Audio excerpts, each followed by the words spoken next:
In this video, we're going to go over the payroll section. After you log in, one of your first main buttons is going to be payroll. Go ahead and select in here. You're going to see a few buttons, which we'll go over these. You have your reports that are specific to payroll. If you click in here, you're going to see what you can see, all the shift edits that you've made. If you do time punch edits, which will explain how to do average hours worked. If you guys are concerned about the Affordable Care Act, making sure hourly employees don't work over 30 hours. Employee shift history, things like if you go through an audit, and time clock detail, if you need to make sure that you're reviewing the time clock detail before you submit payroll. You can also see approaching overtime.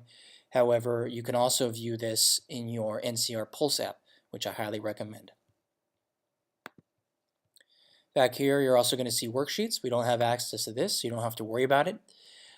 Job codes, where you're going to see basically the job code ID that goes for payroll. We associate a number to the actual job code name so we can link it up and make sure that payroll is somewhat automated. You're not going to be able to do much here. It's all done through the back office manager. But if there is an issue, bring it up to your general manager, your district manager, who can help make changes. Here you have tip share distribution. We're not using this. This would be if you're more of a fine dining or something along those extent, casual dining, where employees get tipped out on a regular basis. No real need here. We do need to enter tips into the point of sale under manager operations, under bank in. However, that'll be explained in a different video. But know that you don't have to access this portion.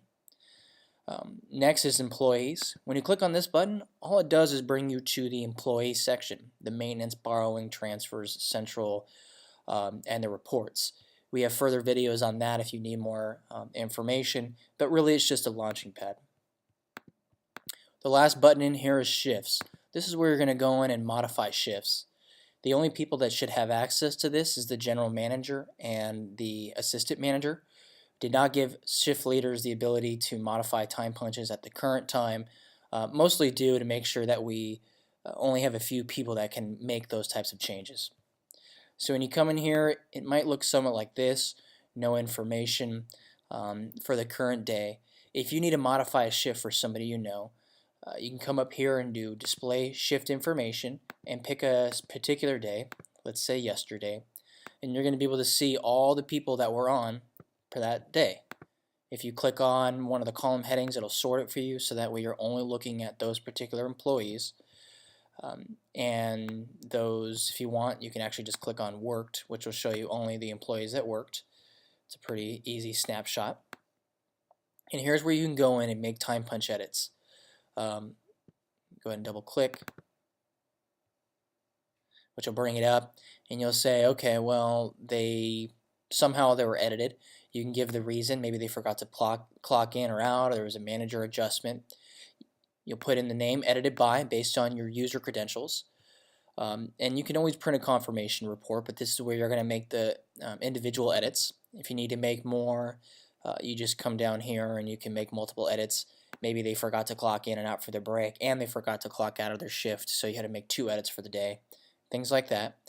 Here for payroll, just to make sure you recalculate it if you make an adjustment, so that way it's comes across in the payroll correctly. But note that when you make these changes, you're always going to have a record of the changes you made. So this is where you're going to put in the changes, recalculate for payroll, and view any changes in the past. You can always put information in here into non-worked. You shouldn't have to use that too much, but you can see here that you have the ability to do so, and your name will populate in here so that way you can track both yourself and your team members. Down here, you can make changes if you need. Looks like this person has 2 different codes. They're both a Pizza Smith and a team member.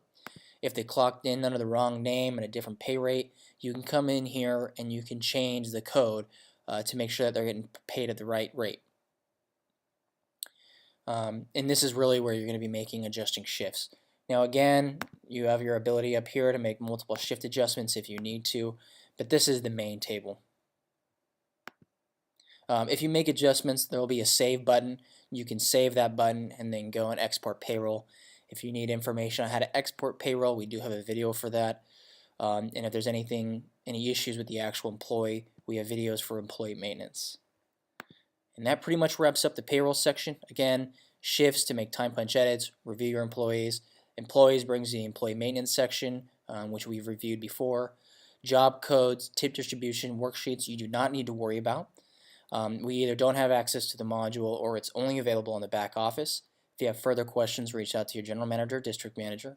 And then reports that are mainly associated with the payroll section.